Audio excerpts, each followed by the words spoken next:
ఇక్కడ బాగానే ఉందయ్యా వచ్చినాక. ఎక్కడ పడిపోతాయో జాగ్రత్త పడండి అమ్మా, రాండి అమ్మా ఇక్కడికని అంటే పొద్దునే వచ్చామయ్యా. పొద్దున వచ్చే పేర్లను రాసుకున్నారు, టిఫిన్ పెట్టారు, మధ్యాహ్నం భోజనం పెట్టారు. ఇక మళ్ళీ భోజనం చేసి నాకు వెళ్ళి తెచ్చుకున్నాం ఇంటికి పోయి. గాలి కూడా తోలుతుంది, మాది ఎడారి అటు. ఆ గాలికే వానకైనా భయం ఉండదమ్మా. గాలి వస్తే ఏమో మా పెద్ద చెట్లు ఉన్నాయి మా ఇళ్ళ కాడ, వేప చెట్లు.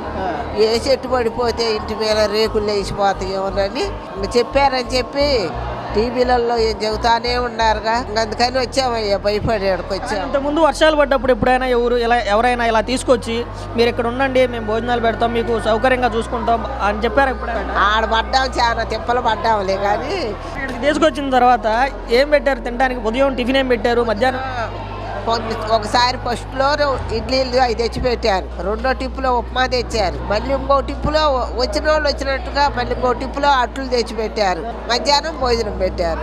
బాగున్నాయి అయ్యా, చాలా బాగున్నాయి. ఎందుకంటే అన్నం కూడా బియ్యం మంచి బియ్యం. మేము కూడా కొట్లో కొనుక్కోవాలంటే 60 రూపాయలు తీసుకుంటున్నారు. అవి బియ్యం బాగున్నాయి. పప్పు చేశారు, సాంబార్ చేశారు, ఒక పచ్చడి, పెరుగు, అప్పడం కూడా ఇచ్చారు అయ్యా.